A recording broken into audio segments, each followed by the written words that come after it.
All right, the number one person here at NMHC, JP Conklin.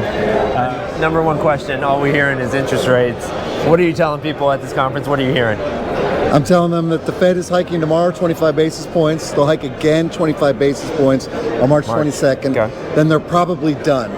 And they will probably be on hold for the rest of the year, and then they'll start cutting Q1 of 2024. Q1, why not Q4? Because they're so intent on making sure that inflation is tamped down below 2%, that they will tolerate economic weakness in order to ensure that. So I don't think that they'll back off until they've really driven the point home. And what's the strategy for multifamily owners in the meantime? Like, I can't breathe at 5% SOFR. Talk to you guys. I'm sure you have refi options for them that make sense. Okay. One of the things that we've been talking to clients about is refining to fix, but doing a shorter term fix, such as 5 year, particularly if you can negotiate some prepay flexibility in years 4 and 5. Okay, so like a 5.3 or 7.5, something like that. Yeah, I think 7 and 10 years, you're still going to be upside down in a couple years. Okay.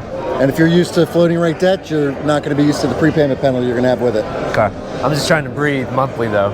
Cash flow monthly. I hear. Listen, we've run a lot of really cool analysis on floating to floating refis. Yeah.